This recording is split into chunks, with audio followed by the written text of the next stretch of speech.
and welcome to the Samson Historical Study. I'm Abby Sampson, and if you're joining us on YouTube, you probably know that you can find us here every Wednesday at 4 p.m. If you're joining us on Facebook, thank you so much. Make sure you go over to our YouTube channel and like and subscribe so that you can find all of our awesome content. Like I said, I'm Abby Sampson, and we hope you are having a wonderful kind of prep day for Thanksgiving. I have Maddie with me today. Hi, I'm Maddie. I'm their shipping and receiving manager. And so Maddie has been very busy this season. Absolutely. And we just ate our staff Thanksgiving, and it was delicious. we ate a lot of food. These stays are working overtime today. But with that, we hope you all have a blessed and wonderful Thanksgiving. I know we're all taking time to be with our families tomorrow, and hope you get to do the same. So before we get started into our regular segment that we've got going on, there's a few things we wanted to share with you. Like we said, Cyber Monday is coming up, and that's on Monday, and it's our biggest sale of the year. We like to keep Maddie really, really busy, so help us out. You might have gotten this flyer if you're on our mailing list, and that just to go in a little bit more about those details. So we have some flash sales. It is 25% off from noon to 1, 20% off from 12 to 2, and 15% off from 12 to 3. Those do have some amount thresholds that you have to hit, but all of those details can be found at samsonhistorical.com under the Cyber Monday tab. So again, all those details, including the coupon codes you need and what those thresholds are to get the best pricing and maximize savings on your Christmas list this year. With that, we have some really cool limited time items, and we wanted to share them with you because they're at special prices. These don't get discounted any further, but once we tell you, I think you're going to agree with us that there's no way to discount these any further. These are like the best. Yeah. So let's start with these. Okay.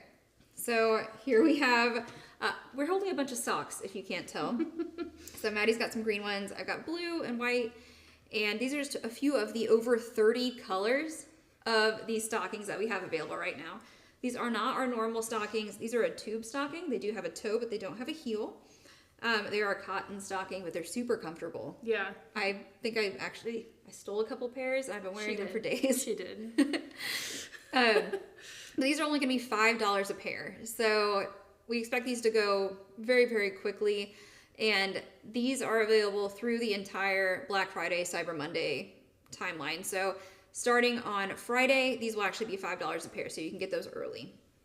And then one other thing we wanted to show you would be the butter churn. These are a super popular item. Yeah. So we have these in two colors. We have black and then this really nice historical yellow. They come with the little dasher and the lid. They are all handmade out of stoneware. They're really great, and they are going to be only $38, and they're normally just over $50, I believe. Yeah. So that is an excellent deal. Great deal. And get them in both colors at that price, honestly. Yeah, absolutely. I love both of them. I think I like the yellow best, but I can't tell. It depends on my mood that day. Then we also have some cookie presses. Maddie's going to show them to you really quick. There's just a few of the ones that we have. And so these are great for your holiday baking. You can have them in time for Christmas and making Christmas cookies, especially any traditional little butter cookies. Those are really great. And we had a super fun time photographing those, actually. Check out those pictures on our website. We also have these really great mugs. So these are a little bit different than our normal mugs. They are stoneware. This one is a yellow, and it's actually the same yellow as the yellow butter churn. Maddie has one that is white. These are the same style. These are being made here in Indiana, really close to us. A little bit different, like I said, than our other mug. They've got a different handle here. It's flat. It's got a nice thumb groove. And so these are going to be pretty much only on the website for the Black Friday, Cyber Monday weekend. These are a very limited item. They're $28 each, the white or the brown, or the yellow rather. And they both have these really cool speckle. They're really pretty. I really like the white one. So check those out. And then one thing that we have never done before is we have never done an exclusive one-off set of items like the jackets here. So the jackets that Maddie and I are wearing, as well as the this jacket here, they come from our turkey roost line. And as you may notice, these are not the fabrics that we necessarily typically use.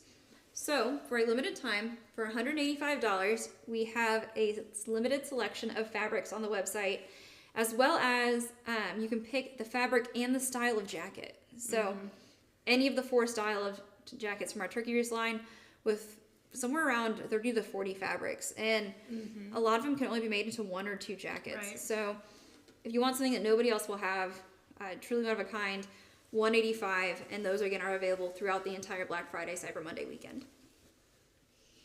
And the last thing is not really a reproduction item, but it is historically inspired. We are adding these, and they're super cool. They are so Here, you cool. want this one? Yes, I love these. So the one that Maddie has is actually our logo. These are leather ornaments. So many of you know we started out as a leather shop many, many years ago. And so to kind of pay homage to that, as well as make something really fun, we have some sets of leather ornaments. And I know they're kind of hard to see on the screen, but you'll have to go to the website and check them out. We're doing a Founding Fathers series. So we have some of these signers here. John Adams, Jefferson, Hamilton, Burr, Ben Franklin. And we're actually going to talk a lot about him today. So here's the Ben Franklin one. I think my personal favorite, though, is actually Washington's flag here that flew during the Revolutionary War with his signature. So that's definitely cool. And then the Unite or Die. So we'll have these all available individually for $6 or in sets. Check out some of our different curated sets. And I think this is something we plan to add to every single year. So get them now, or it's going to cost you a lot more to get the whole set with 3 years down the road after we've added how many to them. So those are just a few of the things that we're going to be doing for Cyber Monday and the Black Friday Cyber Monday weekend. But we are here to talk about history. And so I actually have Maddie here with me this week because we are talking about something that we are all going to hear a lot of news about. And that we are working very closely, mostly Maddie. Maddie's working very closely with during this time of year, and that is the post office. So how often do you think you have to work with a post office? Every day. Every day. Yeah. And so this is not a new thing. Actually, the need for post and for mail carriers and message carriers goes back to the ancient world. So King Darius of Persia in 550 to 486 BC actually sent military orders and decrees through personal postmen, so personal messengers. And the Greek historian Herodotus stood in awe of Darius' system. And Herodotus says, "Nothing mortal travels so fast as these Persian messengers. These men will not be hindered from accomplishing at their best speed the distance which they have to do, either by snow or rain or head or by darkness of night. The first rider delivers his dispatch to the second, and the second passes it to the third. And so it's borne from hand to hand along the whole line like light from a torch race." So that, neither snow nor rain, any of that actually is part of the actual postal creed still. So that's pretty cool. But these couriers also acted as imperial spies. So That's cool. yeah, so they are actually reading all of these messages. Okay. And they're looking for any type of traitorous acts and things like that, and they're reporting them back. So not super secure. Right. There's a little risk in sending that letter. And so the Roman emperor took advantage of that and used that to identify any kind of rebel factions. And so they were also in charge, the Postal Service was not just in charge of reading and finding these letters, they were in charge of punishing people who were found to be rebels. Really? Yeah, so that's very interesting. So, what do you really need is a labor force, right? So, well, you're a rebel. You could use some help here. So why don't we make sure that we condemn these agitators to the post houses, and they're working and sorting and sifting around mail, lifting heavy things. They're sent to manual labor sorting mail. So I don't know how solid that plan is, to be honest with you. You've now taken these people who are evidently literate because they're writing these letters and they're rebel factions, and now you're saying, actually, we're going to put you in the post houses. That seems flawed, but... So then you get into the Dark Ages, which I know we're going way back, but this all matters when we get to the 18th century. So bear with me for just a few seconds, and we'll get there, I promise. So the Dark Ages, really the written word starts to die. And so people aren't writing, they aren't reading, they aren't sending as many letters. Literacy declines. And so really the only thing that's, not necessarily the only thing, but the major thing is religion that's keeping literacy alive. You have the Catholic monks who are writing and doing illuminated texts, things like that, and translating. And they're still sending dispatches through foot post. So they're from monastery to monastery or from, different regions and throughout Europe. And so that's really what this little ember that keeps glowing to keep that written word and that post going. So the very first postal manual, the very first rule book, was actually published in the 13th century. And it was for Chinese mail carriers. And it was a system a lot like the Pony Express. So, excuse me. We're actually going to pull up a painting here very shortly. Beginning in 1297, itinerant butchers, merchants, and even knights passed mail along as they attended their business. So I was doing work in the town over, I could add this to my luggage and then continue. Right. This is a really cool painting. It is, I believe, from 1683, but it's really neat because you see all these little missives. They're not standard stamp letters like we see today. That's a really cool photo. And this system is known as the stranger's post.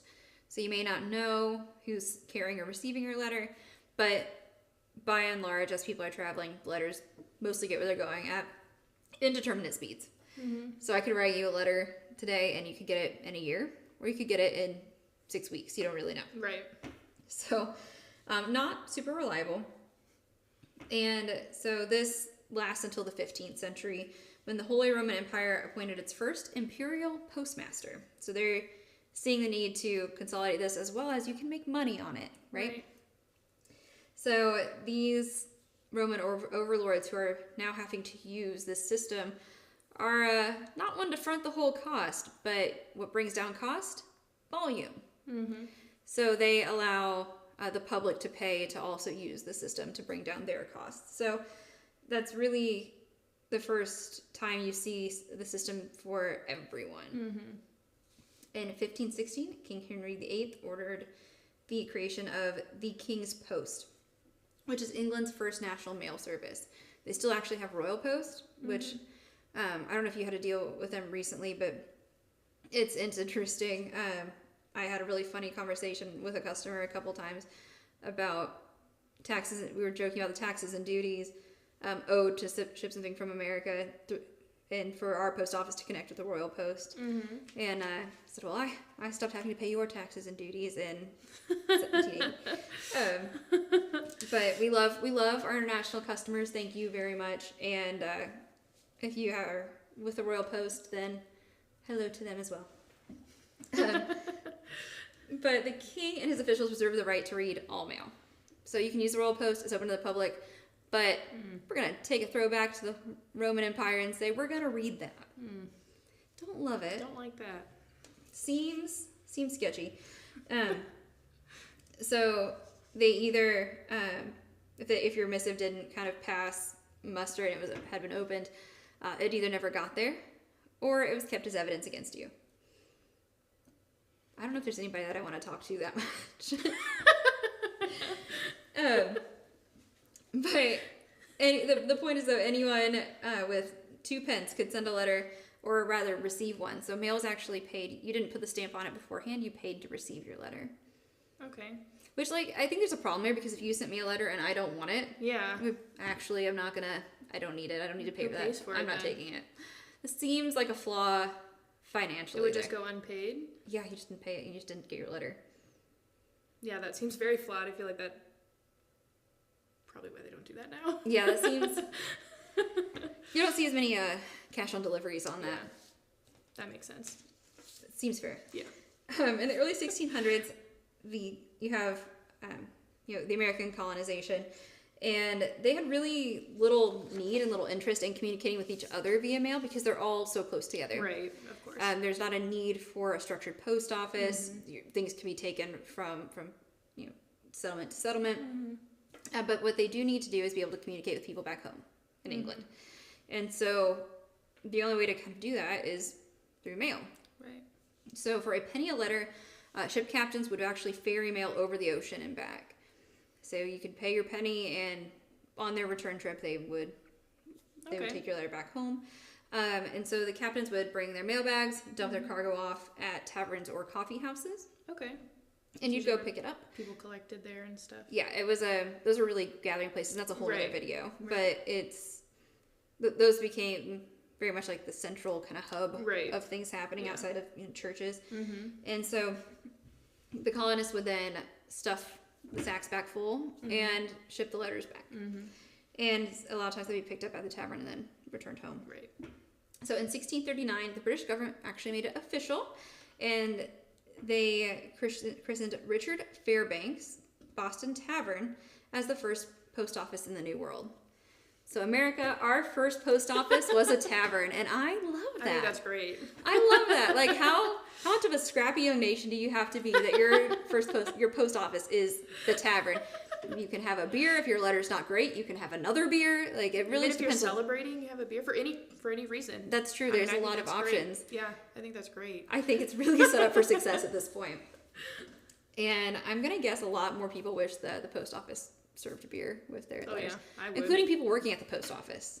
Oh, they absolutely do. Yeah, especially this time of year. Yeah. I feel like they need it more than any of us. We love our postal carriers. Yes. If you carry to us, we always have candy and snacks and Thanksgiving dinner. Yeah. And but yeah, that would be really cool. But I just think that's fun. Yeah. So in 1639, like I said, the government made it official. We now have our post office / tavern, and the Massachusetts General Court ordained the tavern as quote unquote the place appointed for all letters which are brought from beyond the seas are to be sent thither. So that's the landing place, which is honestly probably pretty profitable for Richard Fairbanks. Like, he made out really well in this deal. As the colonists grew and flourished, this demand for a domestic post office increased. People moved out further. You have this kind of spread happening. And so in 1673, the governor of New York created a monthly post along the King's Highway. And this is actually a road that still exists. And it runs between New York and Boston, and it's actually still part of U.S. Route 1. So that's cool. That sounds like a really fun road trip. Yeah. If you live there, and if there's still anything like standing or related on that way to the Postal Service in this first kind of route, then please send us a link. You guys have been awesome sending us stuff in comments and telling us what we missed, and we love that. So definitely let us know, and we will share with everybody. In southern colonies, planters utilized the enslaved persons on their property to transfer letters on designated routes that they created themselves. And so you don't really have as much of this larger government system because unfortunately the labor force is there in that area. And so though there is a little bit of oversight in that system, because if a planter kind of dropped the ball and neglected to continue to move the post, they could be fined an entire hogshead of tobacco, which is actually equivalent to the price of a good workhorse or a baker's dozen of swine. So 13 pigs, a good horse, or a hogshead of tobacco. Hogshead's a certain size barrel. So there were major fines if you didn't continue to move the mail. Yeah. So that's, again, something that's very different. It's kind of the first fines for messing with the mail, right? Right. Which before we were reading everybody's mail. So right. A little bit of a different... We've now swatched, but now it's not... evolved a little bit. Now it's not benefiting the government, so we're gonna... Right. We need those letters passed. In 1692, Thomas Neal secured an exclusive contract from King William III to launch the first official privately operated postal system in the colonies. So it's a privatized system. Neal has a reputation as a party boy. He has a reputation to be lazy, not well liked, except by his contemporaries in England. So he has friends in high places. And so he's going to be in charge of the Postal Service, even though he had never been to the New World at this point. He'd never been to the colonies. But he's the man for the job. No way this doesn't work. This sounds like it's going to go well. It does really well for about a day until Neil pawns off his postal responsibilities to the New Jersey governor, Andrew Hamilton. You know, because he's actually in New Jersey. Right, which helps. The Neil Post completely bit the dust before the turn of the century. Mind you, it's in 1692, so that's not that far away. Right. And it did not make it very far. And that was mostly because people refused to pay for this system because they'd been doing just fine on their own. Like, we're not going to pay you to do a crappy job when we can do it ourselves. Right. So that dies, and that kind of settles for a while. And then by 1729, there is a somewhat lethargic, kind of slow but formal postal system that's connecting the colonies that's been created. Mail carriers empty their saddlebags at one of 13 official post offices every week. So there are specific points that are being dropped off. You do have carriers. It's not super dependable still at this point. Not necessarily because the government's reading your letters, but because nobody has this major urge to care. Until we have the printmaker, post taker, and policy shaper, Benjamin Franklin, comes on the scene. So we're going to pull up an image here. This is actually Ben Franklin's favorite portrait of himself. This is Edward Fisher's engraving. It's actually done off of a true portrait. But you have him dealing with post in this image, and he really liked this. Is reportedly really liked this specific portrait rather. So in October 1723, Benjamin Franklin arrives in Philadelphia. He's still a young boy at this point. He's fled his brother, who was a printmaker, but was very abusive and was not supportive at all of Ben's life and his goals and aspirations. And so Ben flees his brother James, and then he arrives in Philadelphia 17 and penniless. So he gets a job doing what he knows at a print shop as an apprentice there, and he stays there for 5 years and then strikes out on his own. He opens up his own print shop and a general store where he peddled everything from print pamphlets to mustard powder to protractors. He has everything he can make a penny on. After this, very shortly he purchases a floundering local newspaper called the Pennsylvania Gazette. This becomes incredibly successful, and we'll talk about that a little bit more. And he was a shrewd businessman. He was very witty in writing. He really turned the newspaper around, and it quickly became not only, healthy, but a very successful newspaper, which really made Andrew Bradford mad. Now, Andrew Bradford is the publisher of the American Weekly Mercury, which was the hottest newspaper in Philadelphia. Here's actually a copy of the American Weekly Mercury. You can see that there. He has friends in pretty high places. He's been in Philadelphia, been doing business for a while. And as everybody knows, you don't start a fight with somebody who buys their ink in 55-gallon drums. So he's got friends. And he uses those friends to gain some pretty lucrative government contracts, and that keeps him going. And so when they're lobbying to appoint somebody postmaster, he's the shoo-in. He thinks he has that in the bag, despite Ben Franklin being on the scene and kind of being an up-and-comer.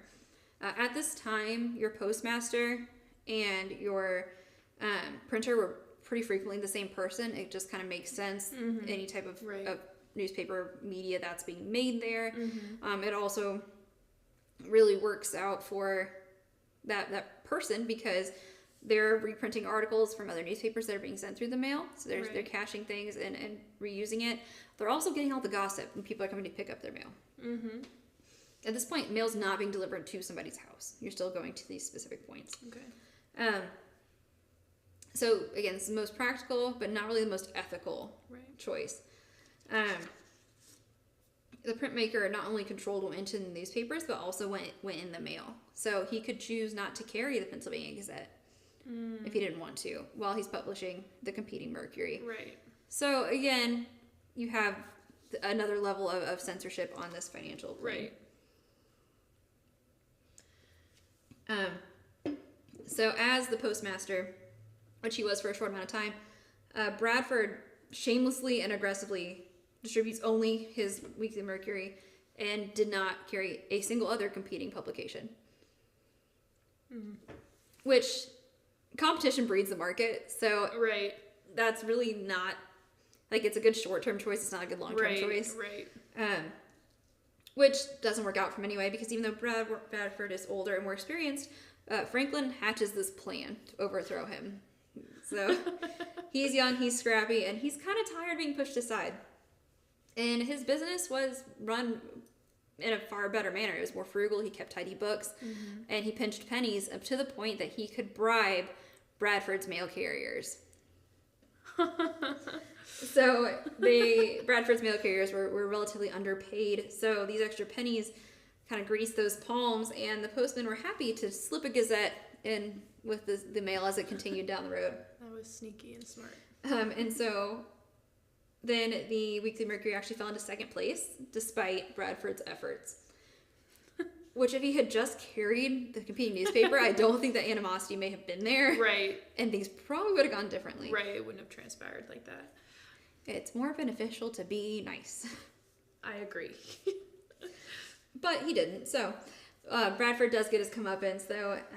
By 1737, Bradford is stripped of his role as Philadelphia's postmaster. The British government did not take kindly to his missing financial reports. Oh. So his ledgers were not I can imagine kept. they wouldn't. They didn't like that. Yeah, that makes They have sense. a thing about taxes.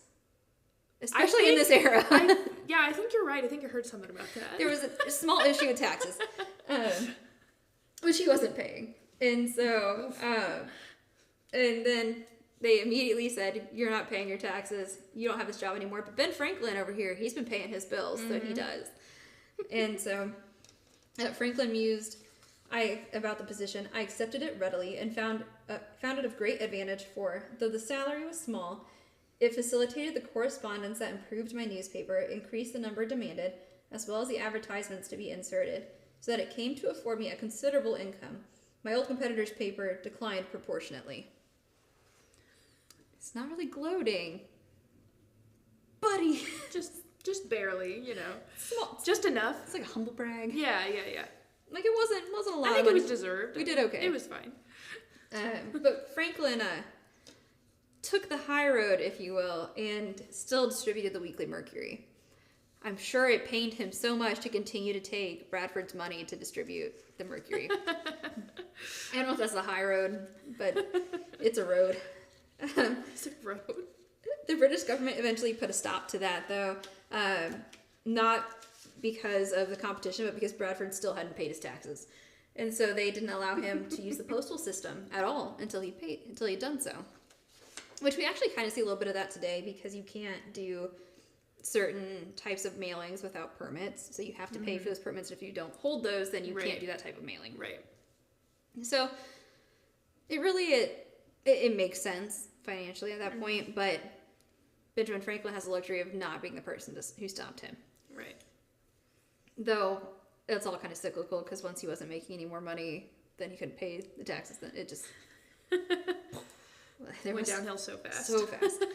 And the British government promoted Benjamin Franklin to the comptroller of the whole colonial postal system. So in addition to being, that's not just Philadelphia, that is the whole colonial postal system.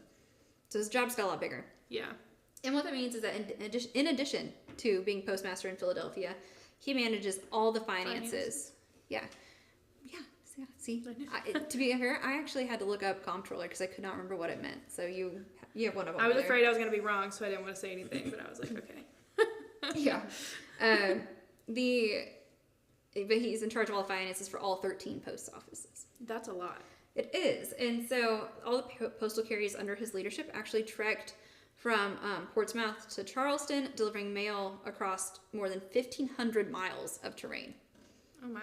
Yeah, so he's expanded this Right. considerably already, Yeah. even just financially.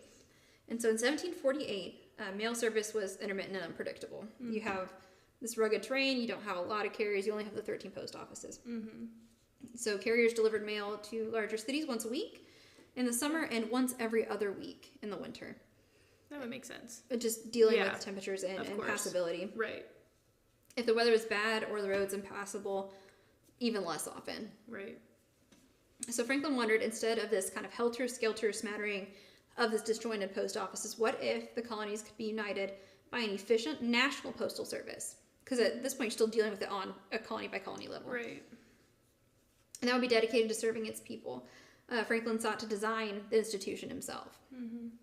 And he does. He creates a whole infrastructure that we still use today. Mm-hmm. And so we're getting to that point now where this is going to start to sound pretty familiar with the system that we know now. Mm-hmm. So in 1753, thanks to much lobbying and a little more bribery, Franklin was appointed deputy postmaster to the crown in charge of the colonies.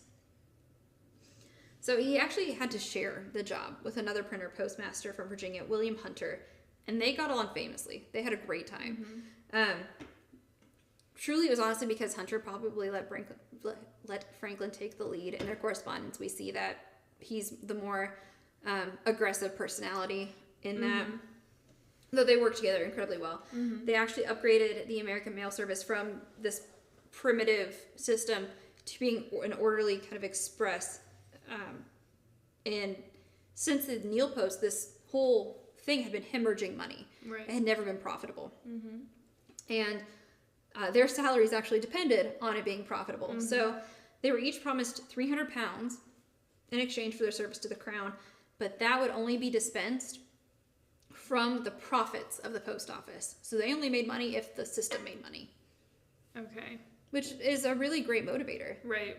To keep the system running well and going and making sure it's going smoothly and stuff. Especially coming off of, where previously they had Neil who was cashing the checks and not doing anything with it. He had no motivation. Right.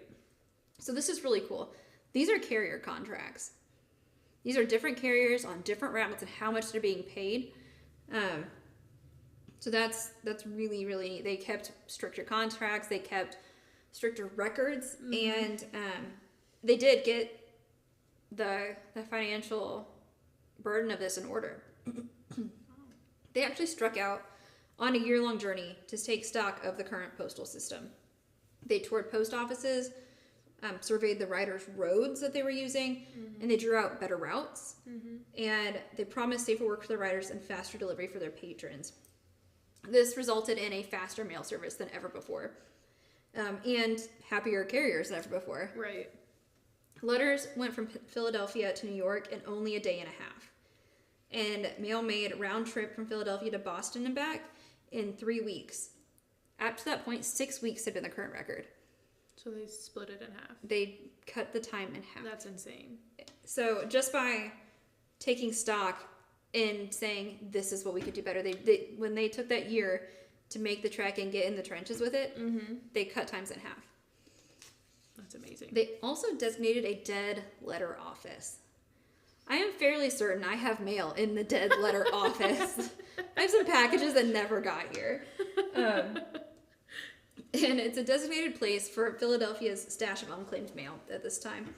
And so you had where a lot of postal carriers were carrying extra stuff. I was with going to them. ask, what did they do with it before? They just carried it in They- their bags? Yeah, with they them? just continued to carry it. And so then you have all this weight, you have all this extra stuff to sort Mm-hmm. through. And so this becomes this place where they're dropping this stuff off after a certain period of time and with certain rules. Right. And so then you have the idea of Franklin's penny post. For an extra penny, Philadelphia postmen delivered mail straight to the door.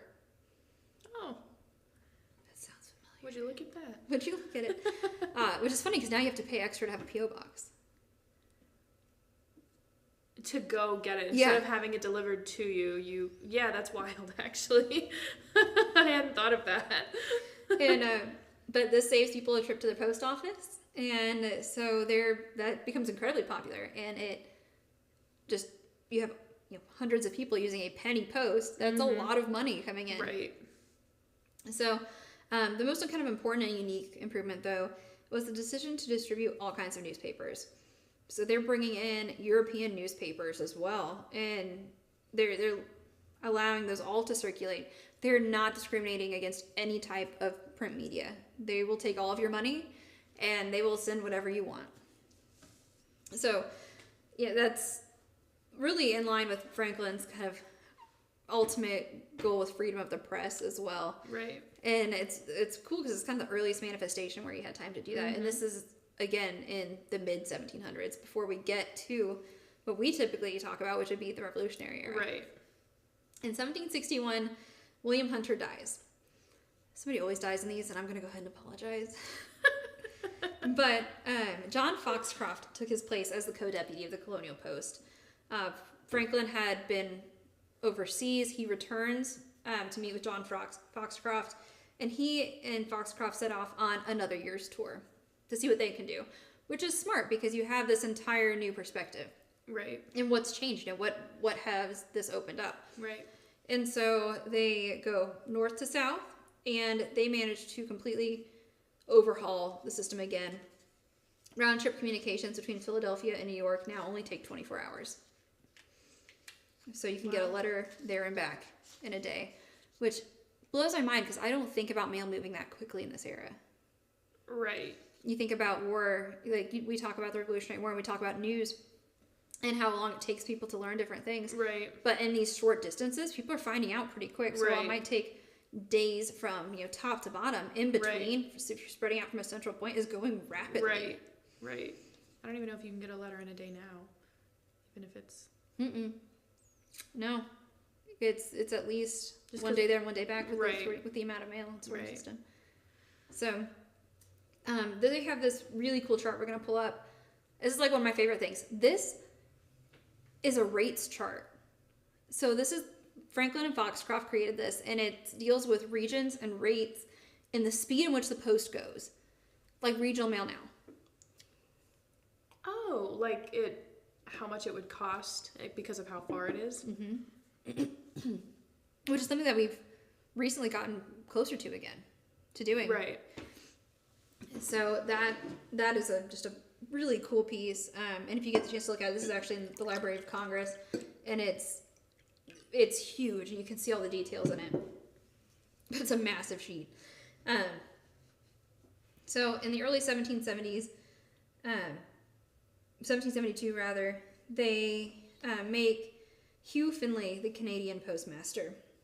Because again, they're all under the British Crown now, so they acquire parts of Canada, and so they need to get post to Canada as essentially another territory. Right. And so Hugh Finlay becomes the Canadian Postmaster, and they give him a job of carving out the postal service in Canada. And so he, in 1772, goes on a similar journey where he's using local native guides and things like that, because he is local to the area, to build this postal service. In the 1770s, still, Finlay actually has the misfortune of being a loyalist. So that gives him a great bit of trouble because things are starting to heat up a little bit in this area. Right. And so he's trying to do the surveying. He's knocking on people's doors, and they are slamming them in his face.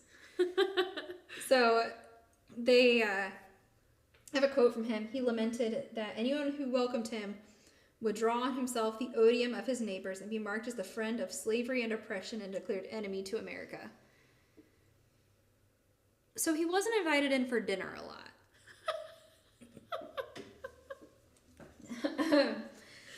And so many colonists adamantly opposed the establishment of a new local postal route, especially being regulated by the crown in that area. In his journal, Finlay notes the settlers' opposition. They believe it would reduce the value of lands. For this reason, they will not encourage the settlement of the East by opening roads. So I want to look into that more. I didn't have the chance to, but I'm not certain what the perspective is that would devalue property to have additional roads and things like that. So if you have insight into that, please let me know. Because now we think of it in that that raises property values to have paved roads, things like that. So Right. and a better infrastructure. So if you have a perspective or a thought, please do share that. I'm interested in some further clarity. So instead of supporting Britain's postal institution, patriots started using their own system again. If a person was picking up his own mail at the local tavern, he'd go ahead and pick up his neighbor's as well. So just being friendly, being nice. But not just his next door neighbors, the entire neighborhoods. So a frustrated Finley fumes. There are two post offices in Newport, the King's and Mumford's. Mumford is a resident. It's common for people who expect letters by post finding none at the post office to say, well, there must be letters. We'll find them at Mumford's. It's next to impossible to put a stop to this practice in the present universal opposition to everything connected with Great Britain. So Finley's feeling a little professional frustration here because they're circumventing him entirely. In 1774, Franklin is dismissed as deputy postmaster because he was fairly involved with the rebellious patriots. And yeah, that's fair. I mean, from a British government perspective, he's not the person I want, right? Right, yeah, I guess. This became rippling with issues. So in response, a seething letter was published in the Public Advertiser. You may depend on it, the Americans will immediately set up a courier of their own, and thereby they will entirely starve your post, and thus will happily end your boasted post office. The note was signed a Pennsylvanian. There's a lot of speculation. That maybe it was Franklin? Yeah, maybe Franklin wrote that himself. I don't know. There's no proof, but... Yeah, can't prove it, but as somebody who is known for writing seething criticisms under pen names in newspapers and was recently slighted by the British government, it's fair guess. I would say so. Yeah, I think it's fair. And the Pennsylvanian was right. So once Franklin no longer headed up the postal service, the discontented British institutions just exploded. The Sons of Liberty would ambush postal riders and ransack their pouches and hoping to intercept intelligence, so they're going through all this mail, which is never getting where it needs to go. William Goddard actually fanned the flames by establishing the Constitutional Post. The people were thrilled to have a patriotic alternative to the Crown-controlled mail and wholeheartedly jumped ship to adopt the new American post office. Evidently, Franklin's dismissal was the straw that broke the back on this one. One of Goddard's supporters actually explains, the people never liked the institution and only acquiesced in it out of their unbounded affection for the person that held the office and who had taken infinite pains to render it convenient. So they only stuck with the British Post Office because that there was somebody constantly improving it. Right. Which, I feel makes sense if people are a lot more patient with something that's being actively improved upon. Right. So shortly after the beginning of the Revolutionary War, delegates at the Second Continental Congress began to devise a plan for a new government, and they named the Constitutional Post the official American post office and appointed its officers. Franklin was the United States' first Postmaster General. Seems to be that he benefited from this. Richard Bosch, which is Franklin's son-in-law, was his comptroller. Okay. And William Goddard became surveyor of the postal roads. So this was first primarily used for war correspondence, and then later, again, as it became safer, more dependable, more people used it publicly. So postal carriers actually had to swear an oath to keep everything under lock and key, that they couldn't read any, nothing was being read and nothing was being used. This is, I'm going to pull up here a postal ledger from September 13th, 1773. This is George Washington. You can see Colonel Washington at the top. And this is how much he was paying in post. So then with that, this was especially important with people like General Washington using it, that sensitive material was not being read and shared. John Adams admitted to his wife, Abigail, I send you regularly every newspaper and write as often as I can, but I feel more skittish about writing than I did because the post I am not quite confident in. However, I shall write as I can. So they're used to an unpredictable and an unsecured post office. And Right. John Adams, and Abigail Adams wrote religiously to each other. Their letters are still in existence. Right. They didn't trust it as much. Right. And so, with this kind of bemoaning of the lack of regular post, they relied on a lot of friends and passed mail from person to person, which isn't great when you have leading revolutionaries that don't believe in your system. Right. It's not ideal. But after finally receiving word from her husband on one instance, Abigail's relief is evident in one of her letters. My heart is as light as a feather and my spirits are dancing.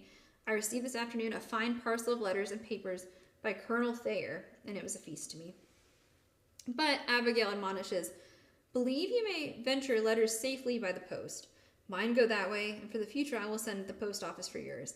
She's telling him, just send me mail through the post office. Right. Is it that big of a deal? Right. So she scolds him, even though she misses him. In true wifely fashion. So while this kind of faith may be true for the Massachusetts Post that it is going safely, it's not universal. Irish-American patriot Colonel Mad Anthony Wayne wrote to Franklin in 1776. And he implored him to provide for the Continental soldiers, begging for shoes and stockings, and most importantly, safe passage for the post. So he felt that was more important than shoes for his soldiers. The quote here is, through the medium of my chaplain, I hope this will find you, as he has promised to blow out the brains of the man who will attempt to take it from him. Mad Anthony had a bit of an aggressive streak. So he was very frustrated by his inability to send and receive correspondence during the wartime, because even though you have these writers who are signing and secured in that their own personal oaths, you still have unsafe roads, you have British checkpoints, you have things that where mail isn't getting stopped, Right. whereas it could be secreted. Right. And even he continues to go on, private as well as public letters, such as come to hand, we receive open, the contents exposed to every rascal whose curiosity or worse and more villainous motive induces to read. Through this means the enemy undoubtedly gain every intelligence they can wish, and have grounds to believe that not more than 1 in 10 of our letters come to us at all. So he's, again, very frustrated on a military perspective, and Right. is resulting to only use private couriers, including his well-armed chaplain. Ever aware of the danger of these kind of bad and fatal consequences, the Founding Fathers valiantly nurtured their new American Postal Service. This is really cool. It's from Alexander Hamilton's records. We're going to pull it up here. And as the Treasury Secretary, so that does come after the war, but he receives free postal service by virtue of his signature. His signature acts as a stamp, and he doesn't have to pay. Oh. So again, this comes a little bit, you can see it there in the bottom left. It comes a little bit later when he is Treasury Secretary, but I think it's kind of worth noting here, because this is a step that Founding Fathers took to make government faster for the Right. people Right. and communications.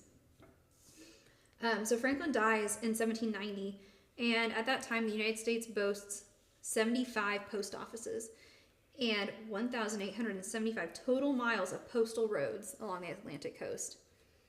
So that's quite an improvement. Yeah. I actually have a map here of postal routes, and this was done shortly after Franklin's death. And again, something you can find at the Library of Congress website. You can pull it up and look just so much closer. But this is really interesting to me because that is a lot of ground that's being covered. Washington carries on Franklin's legacy mission to leave no settlement unconnected. He supervised the western expansion of the post office. As people move west, they move the mail west with them, kind of in tandem. So today, I've got some facts that you will definitely find interesting. The U.S. Postal Service delivers nearly 500 million pieces of mail per day. Per day? Per day. As are tens and thousands of postal workers travel routes. I don't even know what to say to that because that's insane. Yeah. So when things are going slow around the holidays and whatnot, just Right. remember, on average, it's 500 million pieces a day, and that only goes up during This the holiday time of season. year. Yeah. Well, I hope that this gave you some insight into the building of our postal system. Just remember, Cyber Monday sale, biggest sale of the year, last sale of the year, is November 28th. And as you can see, Peyton is showing you that's up to 25% off store-wide. That is subject to using those codes. Go to samsonhistorical.com, check out the Cyber Monday tab, and you'll see all the details there. Thank you so much for joining us. We really appreciate it. Happy Thanksgiving from our family and our staff to yours, and we will see you soon. Thanks so much.